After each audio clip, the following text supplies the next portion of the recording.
سر یہ ایک تو آپ نے قلبی روح کی بات کی تھی اور ایک جسمانی روح کی بات کی، جی جی اور شاباش، یہ قلبی بارک روح اللہ کے فیک۔ لحاظ سے میں نے آپ نے لوگوں کے ساتھ میں نے ذکر یہ کا بات، ذکر کیا تھا جی قرآن کا، کہ جی قرآن جو ہے وہ قلبی روح۔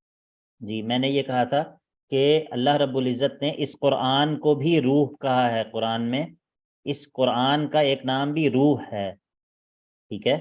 وہ جب ہم سورہ بنی اسرائیل میں ہم نے پڑھی تھی نا وہ آیت وَيَسْأَلُونَكَ عَنِ الروح، تو اس سے پہلے قرآن کا تذکرہ ہوا تھا، پھر اس کے بعد یہ سوال ذکر کیا، اس کے بعد دوبارہ قرآن کا ذکر تھا۔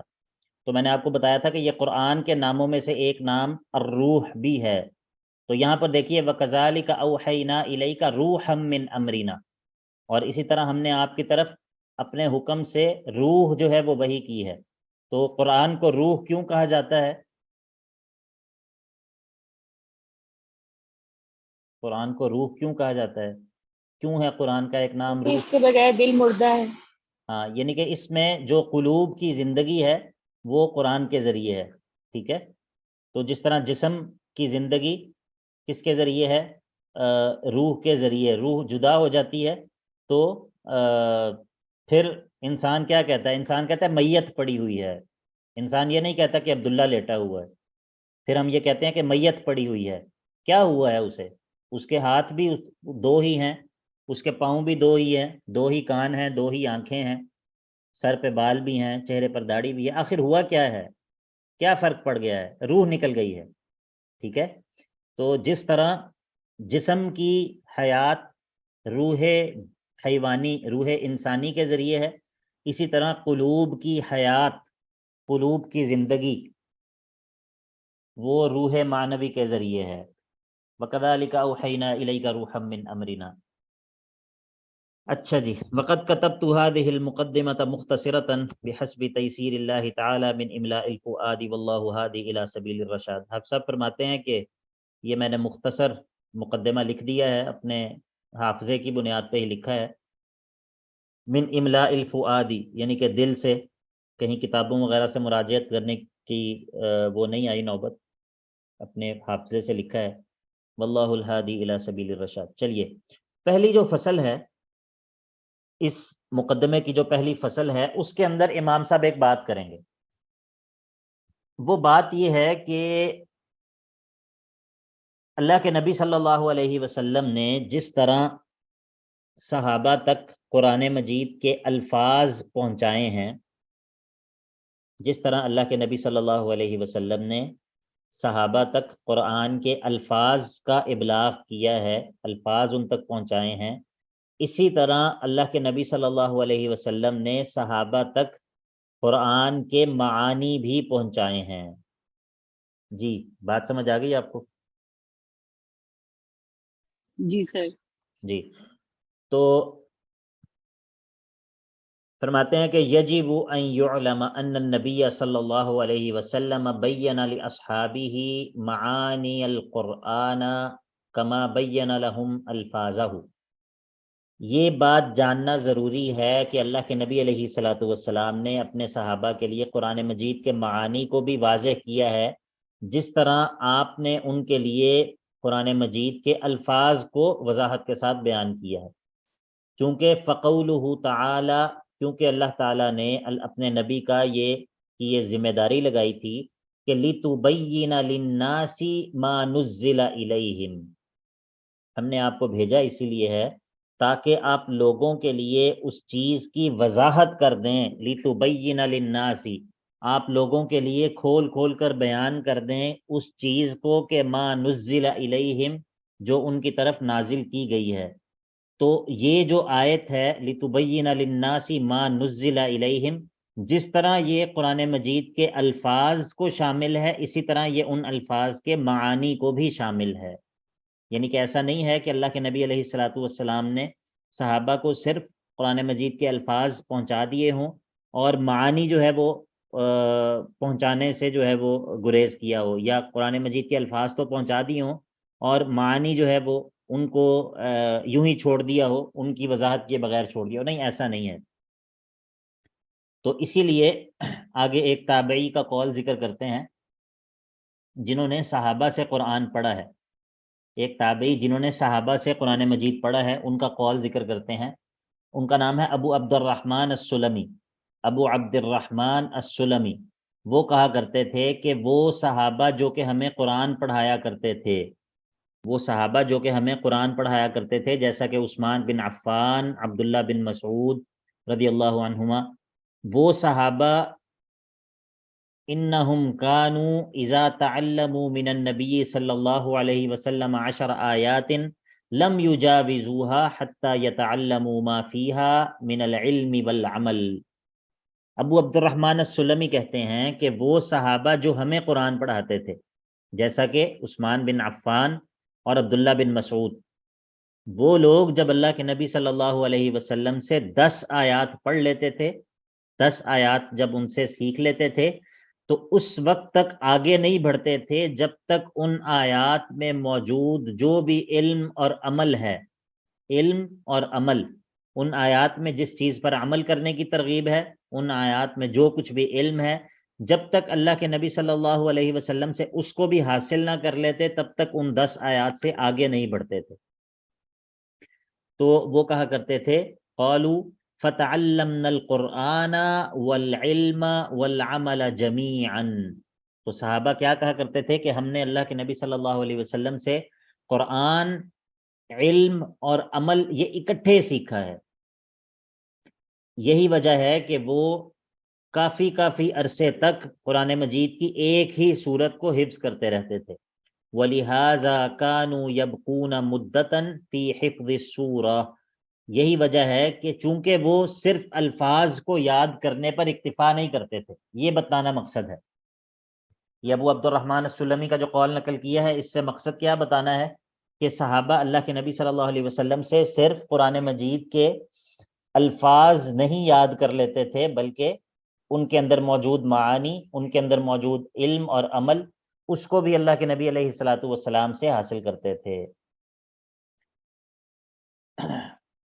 پھر اس کے بعد سیدنا انس رضی اللہ عنہ کا قول ذکر کرتے ہیں کہ کان الرجل اذا قرأ البقرة وآل عمران جل فی اعیننا، سیدنا انس فرماتے ہیں کہ جب ہم میں سے، صحابہ میں سے کوئی سورۃ البقرہ اور سورہ آل عمران پڑھ لیتا تھا، سیکھ لیتا تھا، تو جل فی اعیننا، وہ ہماری نگاہوں میں بڑا معزز اور بڑا بہت بزرگی والا ہو جاتا تھا، ہماری نگاہوں میں پھر وہ عام بندہ نہیں رہتا تھا۔ دیکھیے اب ہم نے بھی تو سورۃ البقرہ اور سورہ آل عمران پڑھی ہے نا۔ اچھا جی، وَأَقَامَ ابن عمر علی حفظ البقرۃ عدۃ سنین، اور ابن عمر رضی اللہ عنہ جو ہیں وہ سورۃ البقرہ کو کئی سال تک حفظ کرتے رہے۔ قیل 8 سنین ذکرہ مالک، اور کہا جاتا ہے کہ 8 سال تک ابن عمر رضی اللہ عنہ جو ہے وہ سورۃ البقرہ یاد کرتے رہے، حفظ کرتے رہے۔ تو یہاں پر پھر حفظ سے مراد کیا ہے؟ حفظ سے مراد کیا ہے یہاں پر؟ اس کے ترجمے کے ساتھ، معنی کے ساتھ، ہاں، یعنی کہ صرف یہاں پر الفاظ کا حفظ مراد نہیں ہے، ٹھیک ہے۔ یہ سارے جو اقوال نقل کیے ہیں، ان سے مقصود یہ بتانا ہے کہ صحابہ کا قرآن مجید کو پڑھنا وہ صرف الفاظ کو پڑھنا نہیں ہوتا تھا، صحابہ کا قرآن مجید کو یاد کرنا صرف الفاظ کو یاد کرنا نہیں ہوتا تھا۔ یہ جو اقوال ذکر کیے ہیں یہ بات سمجھانے کے لیے کیے ہیں۔ اب دیکھیں وہ قرآن مجید کی آیات سے استدلال کریں گے۔ وَذَلِكَ أَنَّ اللَّهَ تَعَالَى قَالَ، اور یہی وجہ ہے کہ اللہ رب العزت فرماتا ہے کتاب انزلناہ الیک مبارک، کہ کتاب جو ہم نے آپ کی طرف نازل کر دی ہے، آپ کی طرف نازل کی ہے، مبارکن بابرکت کتاب ہے، اور یہ نازل آپ کی طرف اس لیے کی ہے کہ لیدبروا آیاتہ، تاکہ یہ لوگ اس قرآن کی آیات میں تدبر کر لیں، قرآن کی آیات میں غور و فکر کر لیں، قرآن کی آیات میں اچھی طرح سوچ لیں۔ وَتَدَبُّرُ الْكَلَامِ بِدُونِ فَهْمِ مَعَانِيهِ لَا يُمْكِنُ، اور کیا قرآن کے معانی میں تدبر اس کے معانی کو جانے بغیر ہو سکتا ہے؟ قرآن میں تدبر اس کے معانی کو جانے بغیر ہو ہی نہیں سکتا، ٹھیک ہے۔ تو اسی طرح پھر اللہ تعالیٰ فرماتا ہے اِنَّا أَنزَلْنَاهُ قُرْآنًا عَرَبِيًّا لَعَلَّكُمْ تَعْقِلُونَ، بے شک ہم نے آپ کی طرف قرآن نازل کیا ہے جو کہ عربین، اس کے 2 معنی ہیں، ایک معنی تو یہ ہے کہ عربی زبان میں، دوسرا معنی یہ ہے کہ واضح ہے لعلکم تعقلون، تاکہ تم اس کو اچھی طرح سمجھ لو، تعقلون تاکہ تم سمجھ لو۔ تو ظاہر ہے کہ جو عقل الکلام متضمن لفہمہ، یعنی کہ کسی کلام کو سمجھ لینا وہ اس کے فہم اور اس کے معنی کو جانے بغیر جو ہے وہ ممکن نہیں ہے۔ ومن المعلوم ان كل كلام فالمقصود منه فهم معانیہ دون مجرد الفاظہ، اور یہ بات سب جانتے ہیں کہ کسی بھی کلام میں اصل مقصد جو ہے وہ اس کے معانی کو سمجھنا ہوتا ہے، صرف الفاظ بذات خود مقصود نہیں ہوتے۔ پھر آگے ذکر کرتے ہیں کہ لوگوں کی عام عادت بھی یہی ہے کہ جب وہ کسی بھی فن کے اندر کوئی کتاب پڑھتے ہیں تو وہ ایسا نہیں کرتے کہ صرف کتاب پڑھ لیں اور اس کے جو ہے وہ معانی کے اندر غور و فکر نہ کریں۔ ادھر انہوں نے دو طرح کی مثال دی ہے، ایک طب کی مثال دی ہے اور ایک دوسری جو ہے وہ حساب کی مثال دی ہے۔ وَأَيْضًا فَالْعَادَةُ تَمْنَعُ أَنْ يَقْرَأَ قَوْمٌ كِتَابًا فِي فَنٍّ مِّنَ الْعِلْمِ كَالطِّبِّ وَالْحِسَابِ وَلَا يَسْتَشْرَحُوهُ۔ ایسا نہیں ہوتا کہ لوگ طب کی یا حساب کی کوئی کتاب پڑھیں لیکن اس کے معانی نہ پوچھیں۔ تو یہ کیسا ہو سکتا ہے کہ اللہ کے کلام کو صحابہ نے اللہ کے نبی صلی اللہ علیہ وسلم سے الفاظ تو لے لیے لیکن معانی کی طرف جو ہے وہ ان کی کوئی توجہ نہیں تھی؟ نہیں، ایسا نہیں ہے۔ اب چونکہ صحابہ نے اللہ کے نبی صلی اللہ علیہ وسلم سے قرآن کے الفاظ اور اس کے معانی دونوں لیے ہیں، اسی وجہ سے فرماتے ہیں کہ چونکہ صحابہ جو ہے وہ اللہ کے نبی صلی اللہ علیہ وسلم سے قرآن مجید کے معانی بھی سمجھتے تھے، تو اسی وجہ سے صحابہ کے اندر جو قرآن مجید کی تفسیر کے حوالے سے اختلاف تھا وہ بہت کم تھا۔ اور پھر تابعین کے اندر جو اختلاف ہوا ہے وہ صحابہ کی نسبت تو زیادہ تھا تفسیر کے بارے میں، لیکن جو پھر تابعین کے بعد والے ادوار ہیں ان کے مقابلے میں جو تابعین کے اندر تابعین کے مابین جو تفسیر کے بارے میں نزاع تھا وہ بہت کم تھا۔ اب جس طرح اللہ کے نبی کریم صلی اللہ علیہ وسلم سے صحابہ نے علم حاصل کیا، اسی طرح تابعین نے صحابہ سے اس تفسیر کے علم کو حاصل کیا۔ یہاں پر مصنف جو ہے وہ مثال دے رہے ہیں مجاہد کی۔ مجاہد جو ہے یہ بہت بڑے امام ہیں، تابعی ہیں، اور اگر آپ نے کبھی تفسیر کی کوئی کتاب جو ہے وہ دیکھی ہے، پڑھی ہے، تو اس کے اندر آپ نے کثرت سے یہ نام دیکھا ہوگا، مجاہد، ٹھیک ہے، مجاہد، ضحاک، اس طرح اور بعض نام ہے وہ آگے انشاءاللہ آئیں گے۔ تو یہ مجاہد جو ہیں یہ کون ہیں، کس کے شاگرد ہیں؟ یہ عبداللہ بن عباس رضی اللہ عنہ کے شاگرد ہیں، ٹھیک ہے، اور یہ کہتے ہیں کہ میں نے عبداللہ بن عباس رضی اللہ عنہ سے پورا قرآن جو ہے وہ 2 مرتبہ ان سے جو ہے وہ پڑھا، اور ہر آیت پر رک کر میں ان سے اس آیت کے معنی کے بارے میں پوچھتا تھا، ٹھیک ہے۔ اب دیکھیے آگے کیا کہتے ہیں، وَمِنَ التَّابِعِينَ من تلقى جميع التفسير عن الصحابة، صحابہ تابعین میں سے بعض ایسے تابعین ہیں کہ جنہوں نے تمام کی تمام جو تفسیر ہے اس کا علم انہوں نے صحابہ سے جو ہے وہ انہوں نے لیا ہے۔ جس طرح کہ امام مجاہد فرماتے ہیں کہ عرضت المصحف علی ابن عباس، میں نے مصحف سے مراد یہ قرآن مجید ابن عباس پر پیش کیا، اوقفہ عند کل آیت منہ، میں ابن عباس رضی اللہ عنہ کو ہر آیت پر روکتا تھا اور میں ان سے واسألہ عنہا، اور اس آیت کے متعلق میں ان سے سوال کرتا تھا، ٹھیک ہے۔ یعنی کہ جس طرح صحابہ نے اللہ کے نبی کریم صلی اللہ علیہ وسلم سے قرآن مجید کے معانی کا علم حاصل کیا، اسی طرح تابعین نے صحابہ سے جو ہے وہ اس قرآن کے معانی کا علم وہ لیا ہے۔ یہی وجہ ہے کہ امام سفیان ثوری فرماتے ہیں کہ اذا جاءک التفسیر عن مجاہد فحسبک بہ، جب تمہارے پاس مجاہد سے کوئی تفسیر نقل ہو کر آ جائے تو پھر تمہارے لیے وہ کافی ہے، تمہارے لیے وہ کافی ہے۔ یہ کیوں یہ کہتے ہیں، وہ آپ کو بات سمجھ آئیے کیوں یہ کہتے ہیں سفیان ثوری کہ جب مجاہد سے کوئی تفسیر نقل ہو جائے تو پھر تمہارے لیے کافی ہے؟ کیوں کہتے ہیں ایسا وہ؟ سر انہوں نے صحابہ سے انہوں نے لیا، پیش کیا ہے۔ جی، کیونکہ مجاہد نے تفسیر جو ہے وہ ابن عباس سے لی ہے، اور ابن عباس نے کس سے لی ہے؟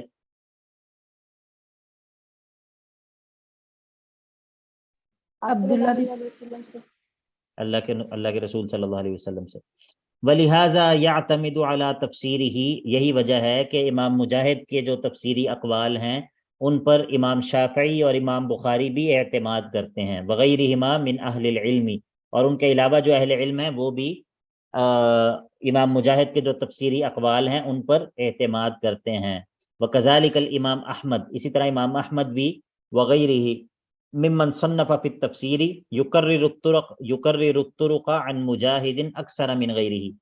اب بات یہ ہے کہ چونکہ امام مجاہد نے ابن عباس سے پوری تفسیر جو ہے وہ تفسیر پڑھی ہے اور بڑے یعنی کہ محنت کے ساتھ پڑھی ہے، تو علماء جو تفسیر کے بارے میں لکھتے ہیں وہ سب سے زیادہ تابعین میں سے انہی کے اقوال کو نقل کرتے ہیں. ٹھیک ہے، تو تابعین میں سے اگر کہا جائے کہ امام التابعین فی التفسیر کون ہیں تو پھر وہ آپ کیا نام لیں گے؟ کون ہے وہ؟ امام مجاہد. امام مجاہد ہیں. جی بارک اللہ. والمقصود ان التابعین تلقوا التفسیر عن الصحابة كما تلقوا عنهم علم السنة وان كانوا قد يتكلمون في بعض ذلك بالاستنباط والاستدلال كما يتكلمون في بعض السنن بالاستنباط والاستدلال. کہہ یہ رہے ہیں کہ مقصود یہ ہے، یہ ساری بات جو ہم نے اوپر کی ہے اس سے ہمارا مطلب اور مقصود یہ ہے کہ جس طرح صحابہ نے اللہ کے نبی صلی اللہ علیہ وسلم سے تفسیر لی ہے، اسی طرح تابعین نے صحابہ سے اس تفسیر کا علم لیا ہے. لیکن کبھی کبھی جس طرح صحابہ قرآن مجید کی بعض آیات کے بارے میں اپنے استنباط اور استدلال سے بات کر لیتے ہیں، اسی طرح بعض دفعہ تابعین بھی قرآن کے بارے میں اپنے استدلال اور استنباط سے بات کر لیتے ہیں. اور جس طرح تابعین نے صحابہ سے سنت کا علم لیا ہے، سنت کا علم، یہ جو آپ احادیث کی کتابیں دیکھتے ہیں کہ ان میں جو پوری حدیث کی سند ہوتی ہے اس کے آخر میں تابعی جو ہوتے ہیں وہ صحابی سے روایت کر رہے ہوتے ہیں، اور صحابی جو ہے وہ پھر اللہ کے نبی صلی اللہ علیہ وسلم سے روایت کر رہے ہوتے ہیں. تو جس طرح تابعین نے صحابہ سے سنت لی ہے، اللہ کے نبی صلی اللہ علیہ وسلم کی احادیث اور ان کے فرامین کو نقل کیا ہے، ان کے معمولات کو نقل کیا ہے، اسی طرح قرآن مجید کے معانی کو بھی تابعین نے صحابہ سے نقل کیا ہے. جی بات سمجھ آ گئی آپ سب کو؟ جی سر. تو یہ جو پہلی فصل ہے اس کا اس کے اندر بنیادی طور پہ خلاصہ تو اس کا یہی ہے. باقی آگے جو فصل ہے اس میں جو ہے وہ ذکر ہوگا کہ سلف کا جو تفسیر کے بارے میں اختلاف ہے، وہ اختلاف، اس اختلاف کی نوعیت کیا ہوتی ہے، اور کیا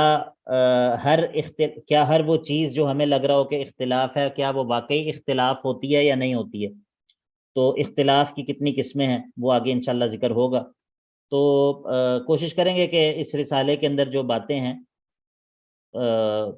انشاءاللہ ان سے ایک مرتبہ گزر جائیں. ساری باتیں تو نہیں ہم پڑھ سکیں گے، ظاہر ہے کہ ابھی شاید اس کا یہ رسالہ جو ہے اس کا تھوڑا سا جو مستویٰ ہے، اس کا جو لیول ہے وہ تھوڑا سا جو ہے وہ ایڈوانس ہے.